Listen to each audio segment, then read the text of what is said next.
Bismillahirrahmanirrahim. Alhamdulillahirabbil alamin. Alhamdulillah ala ni'matil Islam wa kafa biha min ni'mah. Alhamdulillah alladzi ja'alana min ummati sayyidina Muhammadin sallallahu alaihi wasallam. Alhamdulillah alladzi bi ni'matihi tatimmus shalihat.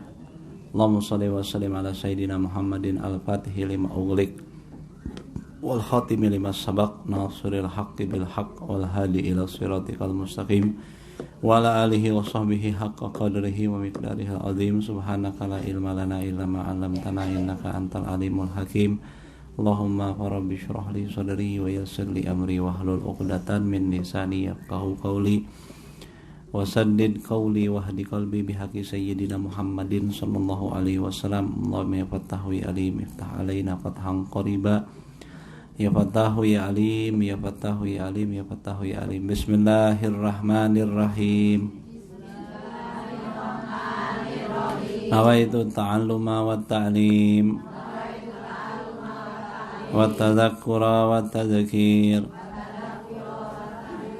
wa naf'a wal intifa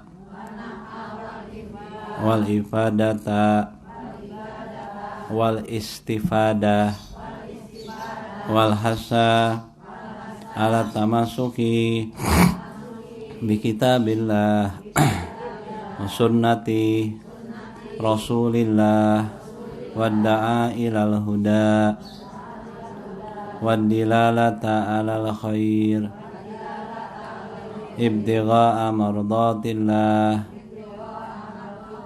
wa sawabihi wa qurbihi minallahi ta'ala. Nawaina ma nawabihi as-salafus salih. Nawaina ma ahata bihi ilmullahi ta'ala min salihin niyat. Amma ba'du, ibu-ibu dalamang sadayana. Alhamdulillah, lajengkeun kajian orang dina kitab An-Nasaihud Diniyah wal Wasaya Al-Imaniyah anu disusun pangarsana Al-Habib Al-Imam Al-Alamah Qutbud Da'wah wal Irsyad Al-Habib Abdullah bin Alawi bin Muhammad Al-Haddad Ba'alawi radhiyallahu ta'ala anhu wa nafa'ana bihi wa bi ulumihi fid dharain amin. Masih bahas tentang zakat. Kemarin kita bahas ya bahwa harta yang dizakati itu akan dibentengin dan dijagain dalam penjagaannya Allah Subhanahu wa taala. Sebab harta yang sudah dizakatkan ibarat buah yang sudah dikupas ya. Udah siap untuk dimakan, enggak ada lagi yang masalah ya. Jadi setiap harta itu, setiap segala hal itu pasti ada baik ada buruknya. Harta ada baiknya, ada buruknya. Badan ada baiknya, ada buruknya. Keluarga ada baik, ada buruk. Sahabat ada baik, ada buruk. Semua ada baik, ada buruk. Nah, termasuk harta. Saat kita harta kita zakatkan, maka bersihlah dari keburukannya. Karena harta yang dizakatkan, maka harta yang dizakatkan tersebut dijaga sama Allah, dibentengi dalam penjagaan Allah Subhanahu wa taala karena dia sudah baik dan diberkahi oleh Allah Subhanahu wa taala. Sisanya keberkahan, kebaikannya. Harta sedangkan harta yang tidak dizakatkan dia akan sia-sia. Maksudnya sisi kebaikannya bakal hilang. Sisi sayena bakal leungit ibu-ibu. Tinggal sisi gorengna. Karena dia buruk, tidak diberkahi. Di mana Rasulullah SAW bersabda, "Ma khalatiz zakatu malan illa mahaqathu." Tidaklah zakat harta tidaklah zakat bercampur dengan harta selain zakat tadi bakal menghancurkan harta tersebut. Maksudnya hak zakat masih di dalam harta kita. Jadi zakat itu bukan hak kita sesungguhnya, adalah hak orang lain. Allah titipkan pada harta kita ada bagian dari saudara-saudara kita yang mungkin nggak mampu, daripada orang-orang yang orang-orang yang berhak menerima zakat dari 8 kelompok tadi, terutama fakir dan miskin. Ya. Jantan, jadi kalau kita zakat tadi belum dikeluarin, dari lingkungan harta kita justru hak zakat tadi bakal ngancurin, bakal jadi kayak virus yang bakal merusak kebaikan harta. Di mana harta ada baiknya ada buruknya tadi. Nah, maka lanjutannya Habib Haddad nyebutin wa ayyu khairin wa ayyu naf'in, kebaikan apa, manfaat apa, fil malil mamhukil ladzi qad muhiqat barakatuhu wa baqiya syarruhu wa fitnatuhu. Kebaikan apa, manfaat apa pada harta yang sudah dibinasakan, dibasmi, yang sudah dihancurkan, yang mana harta tersebut sudah dihapus, sudah dibasmi keberkahannya sudah dihapus. Ya, tinggal tersisa keburukannya sama fitnahnya. Gitu, di mana pan tadi disebutkan ilmunya. Sadayana aya gorengna. Ada kebaikannya, ada keburukannya, ada manfaatnya, ada mudorotnya, semua. Makanan ada baik ada buruk ya. Makanan ada enggak buruknya? Buktinya dibuang kan, ada sisanya ya. Begitu, itu zakatnya. Kira-kira kalau kita makan nggak dibuang bakal jadi penyakit gak? Penyakit. Minum kalau nggak dibuang jadi penyakit gak? Penyakit ya. Sok we ibu tepipis teu kahampangan. Kinten-kinten kumaha? Moal raos ya, bakal sakit ya, bakal keringnya ibunya. Bakal sakit kalau kita makan nggak buang air, kecil atau besar. Itu seperti zakat lah, seperti itu ya. Pada segala sesuatu ada kebaikan dan keburukan. Kita pengen ambil yang baik, buang yang buruk. Gimana caranya? Ya tadi, kalau harta udah banyak, mesti ada hak orang lain kita keluarin. Nah, tadi kalau misalkan dia nggak keluarin, ya itu jadi bahaya, rugi. Ibarat virus kalau nggak dibuang, ibarat penyakit kalau nggak dibuang bisa menyerang yang sehat juga. Ya, yang sehat juga jadi bakal rusak. Padahal harta itu bisa manfaat, harta itu bisa jadi baik, harta itu bisa jadi keberkahan. Tapi gara-gara tadi dia nggak zakat, ya gimana kata Ustaz? Gimana mau baik? Gimana mau manfaat? Pada harta yang sudah dihancurkan sama Allah, yang sudah dimusnahkan keberkahannya, tinggal tersisa jahat, keburukan sama fitnahnya. Wal mahku minhu zahir, di mana kehancuran dari harta tersebut sudah zohir. Jadi kehancuran harta yang gak dizakatan udah zohir, udah nyata. Apa itu? Wahuwa zahabu suratul mal warujuul insan ba'dal istighna fakiran haluan jazuan. Itu apa? Kebinasaan tadi. Ntar satu waktu dia bakal rasakan hilangnya, musnahnya bentuk harta tadi. Mungkin apa aja, berupa harta, mungkin properti rumah, rumah kah, mobil kah, apa segala macam kendaraan bakal habis semuanya, ya, surahnya bakal habis. Dan kembali si manusia tersebut, harta semua yang di bank di mana habis semua. Ini ancaman, di antara potensi ancamannya itu, ancaman dari Allah Subhanahu wa taala, pemilik bumi dan langit, alam semesta ini. Allah ancam itu ya, syariat. Orang yang enggak mau zakat bakal ada kebinasaan, kehancuran hartanya tadi. Potensinya diantaranya ini, bisa dia habis hartanya tadi, kembali dia setelah dia kaya jadi fakir, terus fakiran haluan jazuan ba'dal istighna, dia bakal jatuh miskin, jatuh bangkrut, fakir, haluan akhirnya keluh kesah, jazuan jadi keluh kesah, lalu jadi panik, takut, ngeri, gitu ya, kayak orang lagi jatuh miskin gimana sih ya, jatuh miskin kayak gitu.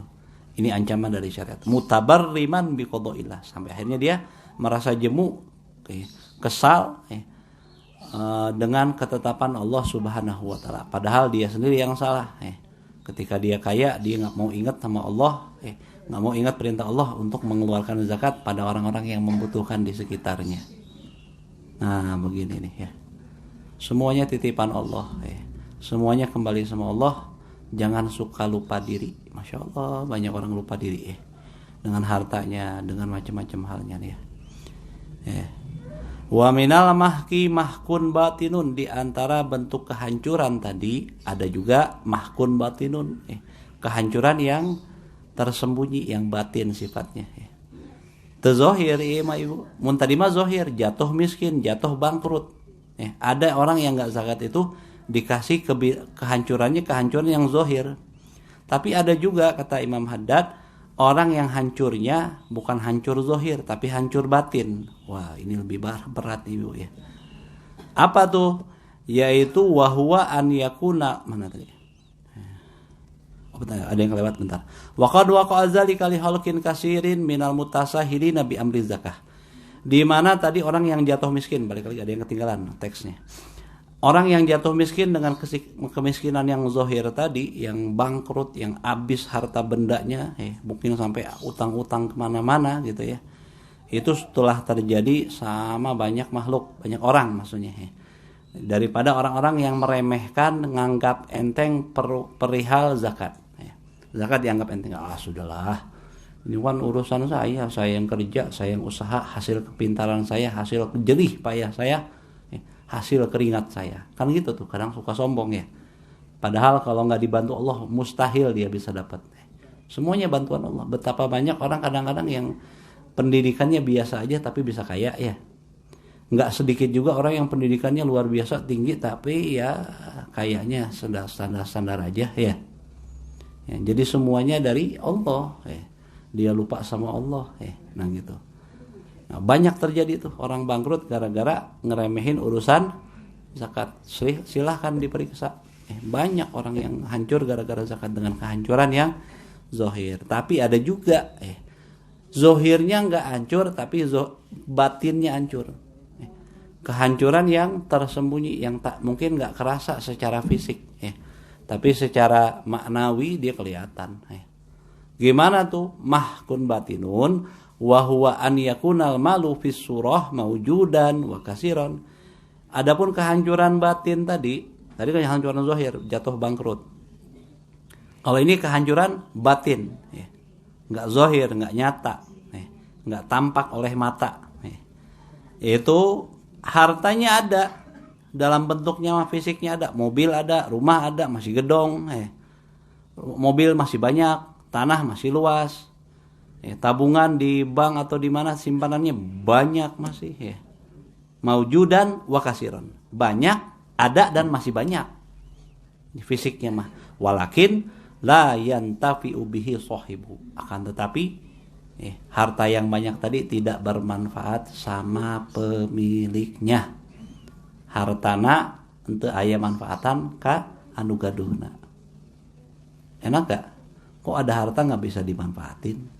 Ada, ada manfaat nggak bisa ada harta nggak bisa dimanfaatin. Selayaknya segala sesuatu ada kalanya dimiliki tapi tidak bisa dimanfaatkan. Ibu-ibu di rumahnya banyak, di kulkas banyak makanan, buah-buahan, sayur-sayuran, bahan makanan pokok, bumbu-bumbu, segala macam ada. Kulkasnya gede, 5 pintu. 10 pintu lah, kayak gedong banyak banget, dan isinya penuh susu, sirup, segala macam. Tapi ibu-ibu gering, tedamang, asam urat, sakit jantung, kolesterol, kira-kira kepake nggak semua itu?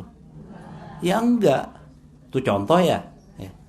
Apa gunanya banyak-banyak tadi top nggak pakai maningan. Misalkan kayak petani capek habis kerja di sawah atau di kebun, habis itu makannya banyak, sabakul seep ibu nggak pikir tuh dia mikirin apa kolesterol, jantung apa segala macem, genah habis makan langsung terkapar tidur sampai enak hidupnya, masya Allah ya pan intinya hidup tuh ya kayak gitu, yang enak, yang nyaman, yang tenang ya. Tuh ketenangan itu nggak kebayar sama apapun juga. Apapun nggak bisa ngebayar ketenangan. Apa ketenangan itu? Di saat kita ingat sama Allah Subhanahu wa taala, saat kita patuh. Ala bidzikrillah tatmainnul, Tapi lah dengan zikir pada Allah akan tenang hati. Zikir di sini artinya luas ya. Maksudnya ada zikir mahdi, ada zikir ghair mahdi, ada zikir yang jelas ya zikir. Ada zikir yang kedua, segala ketaatan disebut zikir. Saat kita ibadah, di saat kita patuh dalam segala hal, dalam berkeluarga, dalam bertetangga, dalam bertamu, dalam menjadi sahibul bait, dalam menjadi pekerja, dalam menjadi pengusaha, dalam segala hal kita patuh sama Allah, berarti kita zikir, ingat sama Allah Subhanahu. Kalau kita ingat sama Allah, hati kita akan tenang. Tenang ini nggak bisa dibayar sama apapun. Silahkan mau berapa miliar, berapa ratus miliar triliun, kalau nggak tenang ya nggak enak hidup ya.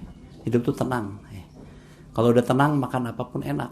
Kalau nggak tenang, ibu-ibu lagi banyak masalah, ruwet, stres ibu-ibu. Kintan-kintan nuju mam raos teu. Raos dah ya. Misalkan ini contoh gambaran nauzubillah min zalik ini mah ya. Suaminya kemana gitunya ya. Misalkan suaminya apa ya, berbuat satu masalah yang bikin pusing banget. Anaknya bermasalah narkoba. Terus apalagi macam-macam. Di penjara. Terus apalagi orang tuanya sakit parah. Kira-kira makan enak gak? Nggak enak tuh ya. Berarti kudu tenangnya. Kalau lagi tenang, senang, anak kita sukses, suami kita baik, keluarga kita senang semua makan ibu-ibu makan singkong rebus aja enak ya hati tenang ya nggak? Ngefek gak hati tenang sama nggak tenang untuk menikmati sesuatu? Ngefek, aya efek lah. Jantan orang teh butuh pisan karena nu disebut ketenangan hati tadi ya. Mana kedah tenang tadi. Nah gitu ya. Jadi, nah ini kata Hamil Haddad, balik lagi ke teks tadi, bahwa kehancuran harta tadi bisa berupa kehancuran yang batin, yaitu hartanya banyak, ada dan banyak. Walakin la yantafi'u bihi sahibu, akan tapi harta tadi nggak bisa dimanfaatin oleh pemiliknya. La fi dinihi, tidak bisa dia manfaatin dalam urusan agamanya bil infak, dengan infak. Infak dalam arti syariat berarti sorful mal fi wujuhil khair wal birri, yaitu membelanjakan harta dalam jalan kebaikan dan ketaatan. Dipakai buat ibadah, dipakai buat taat, dipakai buat kebaikan, berarti infak dalam arti syariat. Jadi infak itu ada dua, infak dalam arti syariat, ada infak dalam arti bahasa aja. Kalau infak dalam arti syariat ya tadi keanggo sae gitu nya, keanggo sae di mata syariat ya. Dipakai buat sholat, ya sholat dipakai buat sholat apa harta? Ya bisa kan pakaian sholat ya enggak? Itu termasuk infak. Dipakai buat haji, dipakai buat zakat, dipakai buat puasa, dipakai buat sedekah, dipakai buat macam-macam ya, bantu orang, tetangga, buat wakaf, buat hadiah, buat bantu bangun masjid, bantu bangun madrasah, majelis, segala macam ya, kebaikan-kebaikan aja lah ya. Bantu buat membantu anak yatim dan orang miskin atau janda yang nggak mampu dan sebagainya. Nah itu disebut infak dalam arti syariat. Ada infak dalam arti non syariat. Infak dalam arti non syariat ya belanja aja, dipakai beli buat apapun disebut infak. Itu dalam arti bahasa aja. Nah ini yang dimaksud tadi, hartanya banyak, ada dan banyak, tapi nggak bisa manfaat, tidak bisa dimanfaatkan oleh pemiliknya. Tidak ada manfaat dalam urusan agamanya dengan dia infak dalam kebaikan tadi, wabadzulul ma'ruf, dan dia nggak bisa mengerahkan kebaikan-kebaikan, berbagi kebaikan. Nggak bisa berbagi kebaikan. Saudaranya nggak bisa dapetin. Betapa banyak orang kaya tapi saudaranya nggak ngedapetin manfaatnya. Ada nggak? Kaya ngan kaluargina teu tiasa manfaat. Masihan manfaat ka keluargina. Aya teu? Ada. Kaya tapi orang keluarganya nggak dibantu. Nah ini kurang manfaat juga berarti. Banyak hartanya tapi nggak manfaat sama anak istrinya. Banyak hartanya tapi nggak manfaat sama masyarakat lingkungan tetangganya. banyak manfaat, bahkan nggak bisa manfaat untuk pribadinya. Bisa gitu ya? Bisa. Wala fi nafsihi wa muru'atihi bisatri wasiyana. Tidak juga dia bisa manfaatkan pada pribadinya dan urusan harga dirinya dengan nutupin diri dari berbagai macam keburukan, dan menjaga diri dari berbagai macam keburukan dan kejahatan. Maksudnya harta itu bisa jaga diri kita, bisa proteksi kita. Tiasa ngaraksa urang dina rupa-rupi kagorengan kepada segala sesuatu yang buruk. Apa buruk tuh diantaranya? Kalau udah punya harta mestinya nggak ngarep-ngarep lagi ya sama orang lain ya. Betapa banyak. Udah kaya, udah ada, udah cukup materinya, masih aja lihat kanan kiri, masih aja kurang. Tamak, ibu ya. Yang disebut tamak. Tamak itu apa? Serakah. Nggak ada habis-habisnya. Udah banyak uangnya, miliaran, triliunan, masih aja korupsi, ya. Udah banyak duitnya, hartanya, masih aja haus terus, ya. Pantas kata Rasulullah SAW, isnani la yashba'an. Ada dua orang nggak bakal kenyang-kenyang. Makan lagi, lapar lagi, makan lagi, lapar lagi. Nggak ada kenyangnya nih dua orang. Siapa tuh dua orang yang nggak bakal kenyang kata Rasulullah? Pertama, thalibul ilmi, penuntut ilmu. Kalau dia benar-benar sudah benar-benar dia merasakan nikmat ilmu, dia nggak bakal kenyang-kenyang sama ilmu. Dulu disebutin sama guru kita Habib Nagib bin Syekh Abu Bakar, katanya di pengajiannya Abu Ya Maliki di Mekah itu, yang hadir di pengajian itu banyak para ulama besar, bahkan gurunya ada yang hadir juga, guru-guru Abu Ya Maliki. Kenapa?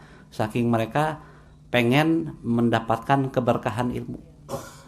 Kadang yang ngajar belum tentu lebih alim daripada yang hadir. Yang hadirnya lebih pintar bisa jadi kadang-kadang kepala para ulama tuh. Karena apa? Pengen berkah majelis ilmu, majelis zikir, dan mereka haus sama ilmu terus. Begitu. Karena orang yang penuntut ilmu nggak bakal kenyang daripada ilmu. Kalau udah ngerasa kenyang dari ilmu, berarti dia bukan penuntut ilmu yang sesungguhnya. Itu pertama, dia nggak bakal kenyang. Kedua, tolibul mal, orang yang cari harta nggak ada habisnya. Ini penyakit bahaya. Kalau tadi bagus, orang haus sama ilmu bagus, akan banyak kebaikan yang dia dapatkan. Tapi ini tolibul mal, wah ini ya bahaya nih. Dengan kehausannya sama harta yang berlebihan, bisa giring dia pada berbagai macam efek samping yang bahaya, tar penyakit macam-macam ya. Jadi rakus tuh bahaya, rakus sama harta itu bahaya. Nah ini tadi orang yang nggak zakat tadi bisa jadi kayak gini. Ini lebih bahaya lagi sebenarnya dibandingkan yang tadi bangkrut. Ini lebih bahaya. Mahkun batinun tadi. Untuk dirinya nggak manfaat, untuk agamanya nggak manfaat. Dia nggak bisa menjaga kehormatan dia untuk dengan nutup diri. Mestinya dia udah punya harta, dia jadi terjaga harga dirinya. Jadi orang yang terhormat. Macam-macam hal mesti jaga bisa terhormat. Terhormat itu apa ya? Itu berkaitan tentang banyak hal. Apa harusnya dia jadi lebih terhormat dalam berakhlak lebih baik, nggak ngarepin orang, terus macam-macam hal baik, kebaikan untuk dirinya, bisa jaga kehormatan dirinya dalam arti macam-macam kehormatan diri tadi, nggak zina, nggak segala macam gitu ya, terus nggak ngarepin orang, banyak hal gitu ya.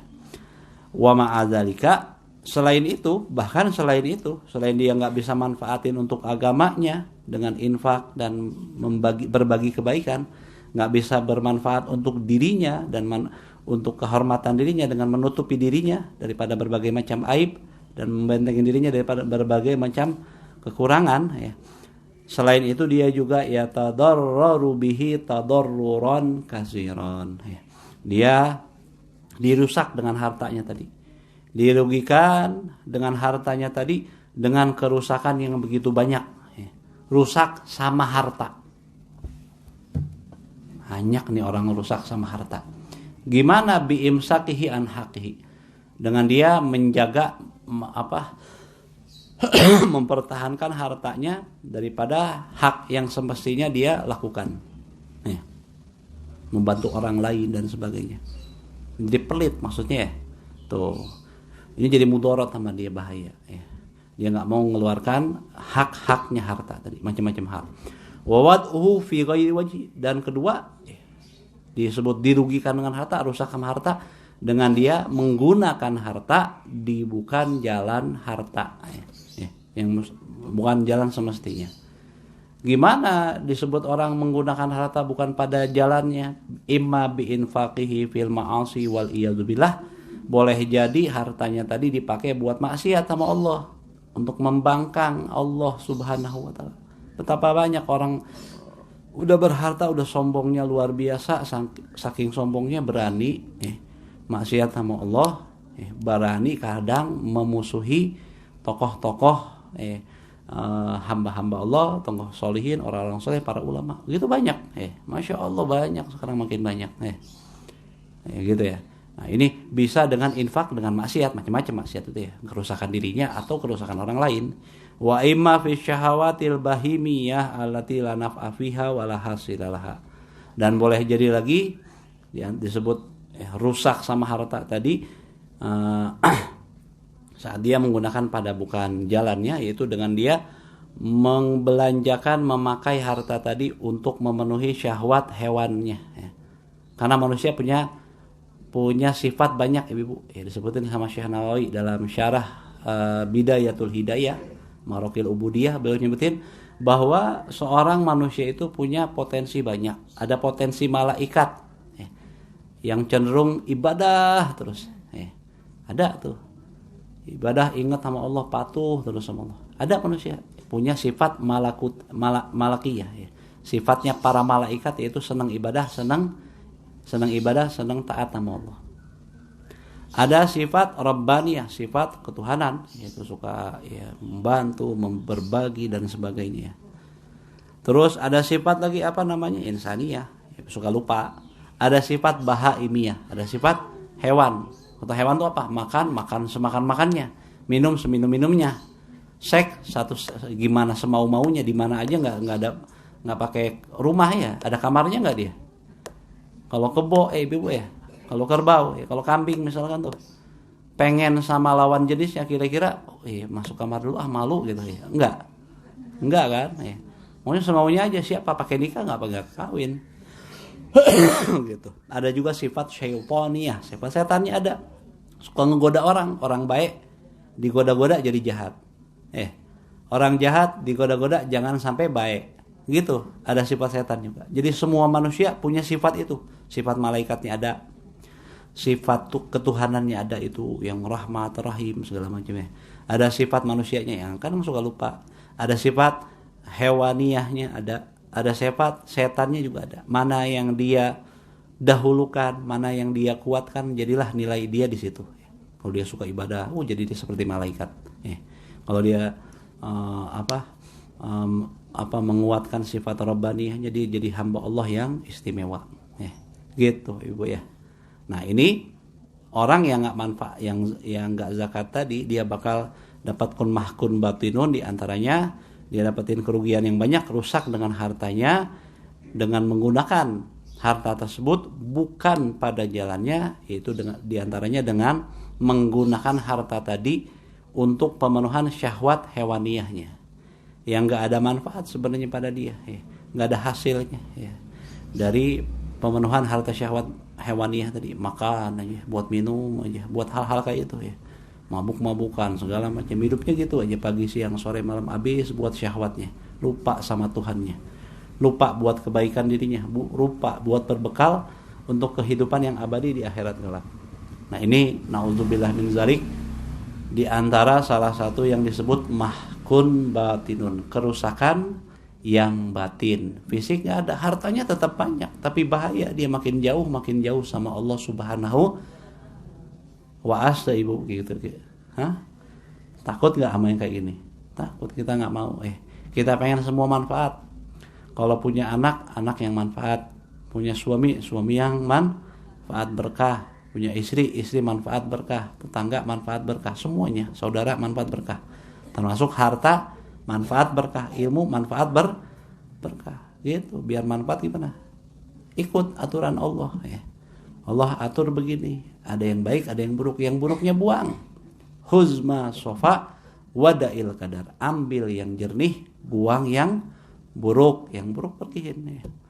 Jangan makan jeruk sama kulit-kulitnya ya. Jangan makan durian sama kulit-kulitnya, wah mati bisa ya. Jangan makan nangka sama kulit-kulitnya, ya nggak benar ya.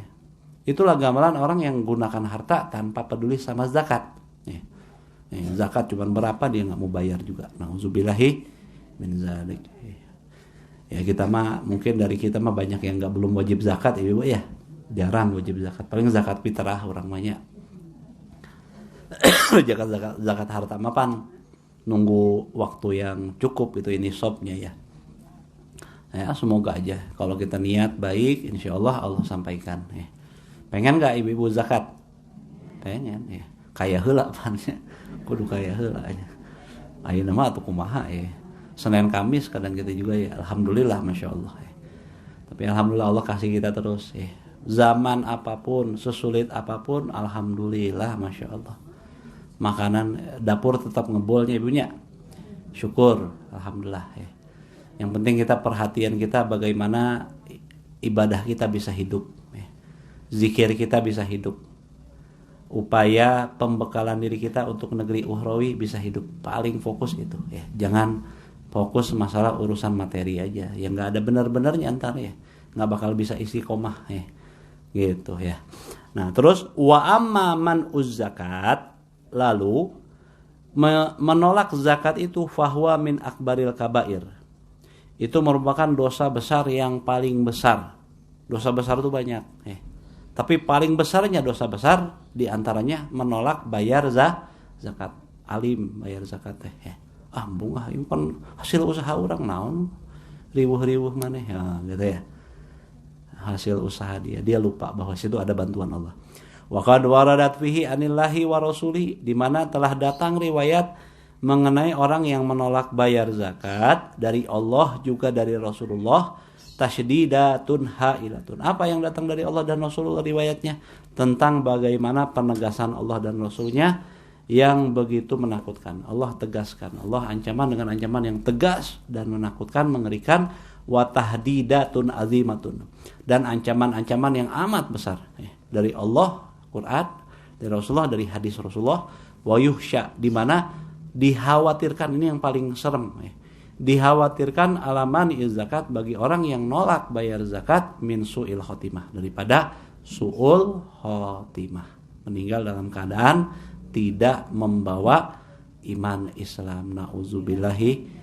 Nah, itu puncak kecelakaan di saat orang meninggal dalam su'ul khotimah. Yang buat para solihin takut gak enak makan, gak enak minum, gak enak tidur ketika mereka ingat hidupnya bakal diakhiri dengan gimana.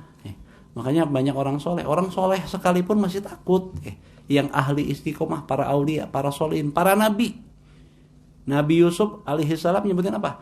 Tawaffani musliman wa alhiqni bis solihin. Ya Allah, wafatkan aku dalam keadaan Islam. Masih minta Nabi Yusuf. Nabi yang mulia luar biasa masih minta sama Allah untuk husnul khotimah. Siapa kita? Siapa beliau? Beliau jelas orang ahli istiqomah, seorang nabi, masih merasa takut dari su'ul khotimah. Orang mati istiis kayak nggak ada masalah Harus power harus ada rasa takut daripada su'ul khotimah. Gini, untuk apa kita takut dari su'ul khotimah? Kalau orang takut itu jadi waspada, hati-hati. Ibu-ibu kalau di jalan suka ada lobangnya enggak? Ya, suka ada ada tangga, ada apa? Itu kan perlunya waspada di situ. Ada lobang, ada jurang, ada hambatan dan sebagainya, mungkin ada di depan siapa, jangan sampai tabrakan. Itu perlu waspada. Waspada kan timbul dari kekhawatiran jangan sampai jatuh, jangan sampai nabrak, jangan sampai celaka. Iya, khawatir, bermula dari khawatir, akhirnya dia waspada, takut, hati-hati. Nah ini orang yang nggak waspada su'ul khotimah, akhirnya dia nggak hati-hati, takutnya bisina orang teh su'ul khotimah nggak takut su'ul khotimah, akhirnya dia nggak ada waspada, meninggal dalam keadaan buruk tadi. Nggak peduli maksiat, nggak peduli dia maksiat, nggak peduli maksiat. Padahal mungkin aja lagi maksiat Allah cabut nyawanya, nauzubillahi. Itu jadi nggak ada waspada, nggak hati-hati gitu ya. Nah orang nggak hati-hati khawatirnya bakal celaka. Nauzubillah min zalik. Gitu ya. Jadi Nabi Yusuf gambarin nama kita. Rasulullah juga nyebutin nama kita. Ya muqallibal qulub sabbit qalbi ala, ya Allah yang membolak-balikan hati, mantapkan hatiku dalam dalam Islam ya. Gitu ya. Kasih contoh kalau Rasulullah ya jelas, bukan berarti Rasulullah ini Rasul kasih contoh sama kita ya. Nah gitu. Nah jadi orang yang meninggalkan zakat dikhawatirkan dia meninggal dalam keadaan su'ul khotimah. Su'ul khotimah ada dua ibu. Sebagaimana husnul khotimah juga ada dua. Su'ul khotimah ada dua, ada akbar, ada sugro. Akbar sama sugro. Kalau akbar besar, sugro kecil. Su'ul khotimah besar yaitu meninggal dalam keadaan tidak bawa iman sama sekali. Dalam keadaan non-Islam. Dan keadaan tidak beriman sama Allah dan Rasulullah, dia dicabut nyawanya. Berarti su'ul khotimah kubro anu ageng, pang agengna, pang badagna. Itu meninggal dalam keadaan tidak beriman sama Allah dan Rasulnya. Nah yang kayak gini mah bakal masuk neraka, kekal di neraka. Gitu menurut akidah kita. Nah lalu kalau su'ul khotimah yang sugro, apa su'ul khotimah sugro? Buruk, kematian yang buruk yang kecil itu yaitu dalam keadaan maksiat, lagi mabok dicabut nyawanya, lagi apa lagi ya, misalkan lagi judi dicabut nyawanya, lagi zina, nauzubillah min dzalik, dicabut nyawanya, udah malu bukan biasa deh, lagi apa macam-macam, lagi maksiat, lagi mencuri dicabut nyawanya sama Allah, lagi durhaka sama orang tua, dicabut nyawanya. Dan sebagainya. Itu kan maksiat semua ibu ya. Tapi ada imannya enggak? Ayah atau imanna? Ayah kayaknya imanna mah walaupun lagi lemah ya. Lagi sakit imannya tuh. Tapi maka dia disebut apa? Su'ul khotimah sugro. Su'ul khotimah yang enggak sebesar tadi ya. Disebut su'ul khotimah juga, tapi su'ul khotimah sugro. Masih ada kemungkinan dia masuk surga. Tapi setelah taat kemungkinan dia bakal kemungkinan besar dia bakal melalui hisab yang panjang menentukan dia bakal masuk surga atau tidak kelak atas keputusan Allah Subhanahu wa taala. Karena hadis Rasulullah menyebutkan la yadkhulul nar man fi qalbihi misqala dzarratin minal iman. Enggak bakal kekal di neraka orang yang masih ada di hatinya walaupun sebesar biji atom daripada keimanan. Imannya walaupun tipis sekalipun tetap bakal masuk surga, walaupun masuk surganya mungkin lama. Mau nggak gitu? Nggak mau, kita mah pengen masuk surga tanpa hisab langsung ya. Emangnya enak dikira di neraka walaupun sebentar tuh nggak enak sama sekali. Siksa, nauzubillah. Jangan sampai lah wah mah tenang naon dah orang mah. Yang penting masuk surga juga sok nantang sok aja nih ya. Jangan ngomong neraka deh, ada lilin nih ya. Ada lilin. Bakar lilin, sok bakar. Jangan lama-lama, 1 menit aja. Kiat mau. Jari kita tuh dipantengin di atas api lilin. Enggak usah lama-lama, 1 menit. 1, 2, 3, 4, 5, 6 sampai 60. Kuat enggak? Kita mau gogoakan tah. Bakal nangis tuh apalagi neraka luar biasa yang dulu apinya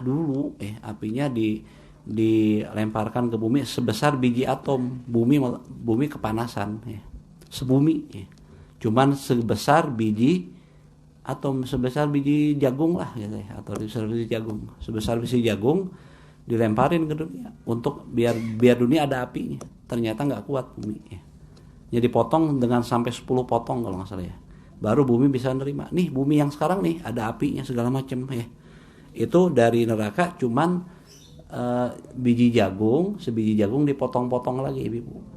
Jadilah itu ada gunung berapi Ada apa lagi tuh macam-macam api yang ada itu dari situ. Apalagi kalau nerakanya ibu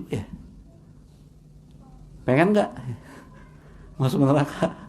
Nauzubillah amit-amitnya.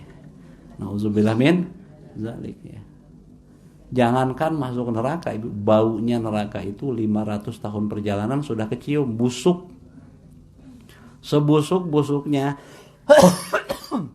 bebauan di dunia, nggak ada yang lebih busuk dari neraka, lebih busuk. Bau minta ampun. Kita sih ya, kalau ada sampah ya bertumpuk banyak, kira-kira sampai 1 kilo ada nggak kecium? Nggak ada ya, paling juga ratusan meter paling jauh ya. Gitu, misalkan tuh di mana di Paramanya mana tuh? Sampah teh? Puri Afia. Di Puri Afia apa aya sampah tanya? Nuju numpuk teu diangkat-angkat. Ka dieu kacium teu, ka angse teu. Boro-boro enggak kecium, jarak berapa ratus meter juga udah hilang. Tapi surga neraka bau busuknya itu tercium dari 500 tahun perjalanan. 500 tahun belum nyampe neraka udah kecium baunya, apalagi di nerakanya. Nauzubillah min dzalik, jangan sampai lah. Lihat malaikat-malaiknya juga cukup jadi siksa. Serem malaikat malik ya. Malaikat malik itu serem. Sebaliknya kalau malaikat Ridwan itu lihatnya aja udah cukup jadi hiburan, cukup jadi nikmat. Lihat malaikat Ridwan itu, malaikat penjaga surga. Tapi malaikat malik lihatnya aja cukup jadi siksa.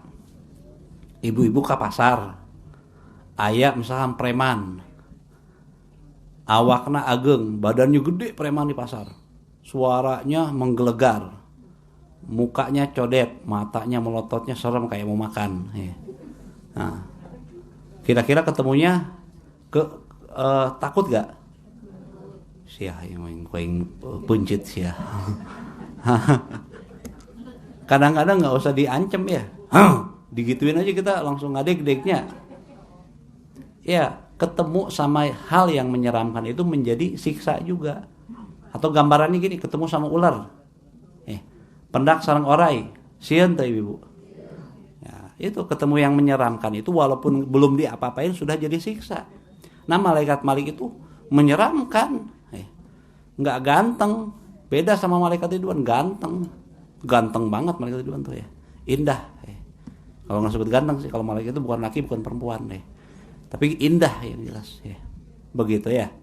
Masya Allah, semoga kita lihatnya malaikat Ridwan aja lah. Sama malaikat malik nggak perlu lah. Jangan penasaran sama malaikat malik ya. Penasaran tuh? Nggak mau penasaran sama malaikat. Kita mah penasaran sama malaikat Ridwan, masya Allah. Baru lihatnya aja udah lupa tuh. Misalkan di dunia hidup 60, 70, 80, 90, 100 tahun. Susah terus di dunia. Lihat malaikat Ridwan, ibu lupa tuh pernah susah. Batingku indahna malaikat Ridwan. Kebayang ya kayak gimana ya? Mun di dieu mah ibu ya nuju aya utang, nonton artisnya ganteng, lupa tuh ada masalah. Bener gak? Nur resep mah pan gitunya. Kayak pelipur lara gitu. Wah, apalagi ini malaikat Ridwan sih gak ada apa-apanya mereka ya. Gak ada upil-upilnya ya. Apalagi di dalam surga itu ada orang soleh, ada Rasulullah, ya Allah, ada Nabi Adam, Nabi Masya Allah. Udah gak kebayar dah surga mah dah ya.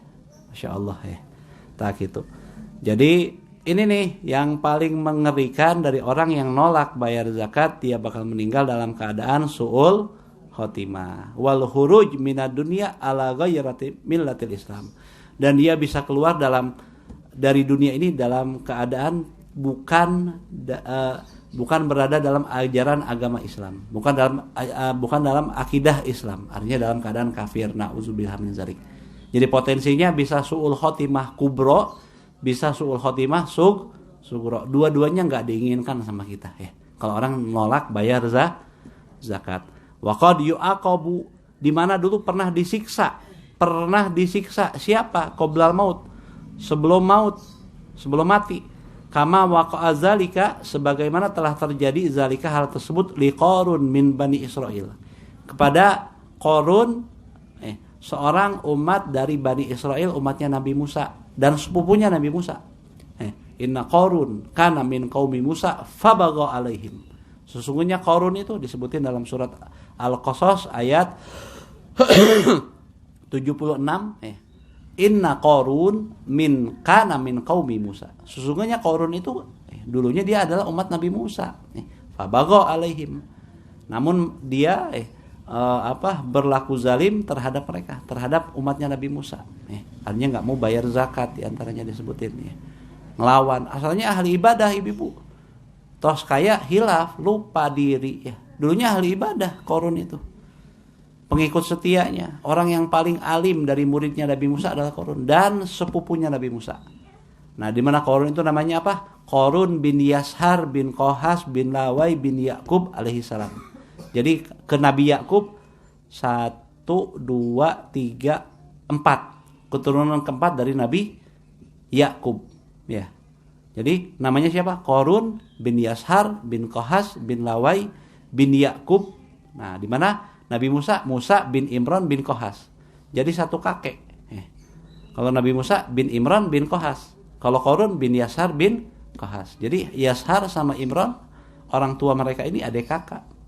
Sepupuna Kanjeng Nabi Allah Musa alaihis salam. Udah alim, udah keluarganya Nabi, udah orang paling ahli ibadah. Ternyata gara-gara fitnah harta tadi, wah, dia jadi orang yang celaka. Di antaranya dia kenapa? Nggak mau bayar zakat. Nah, tentang cerita Qarun agak panjang, karena waktu juga membatasi kita. Insya Allah kita bahas cerita tentang Qarun yang lebih lengkap di minggu yang akan datang. Nah, segitu Nabi Hatur. Kirang langkung minta maaf. Insya Allah Allah kasih kita sehat afiah, istiqomah dalam ajarannya Nabi Muhammad SAW dan para aslafun sholihun. Wabillahi taufiq wal hidayah wal ridha wal inayah wal afu minkum.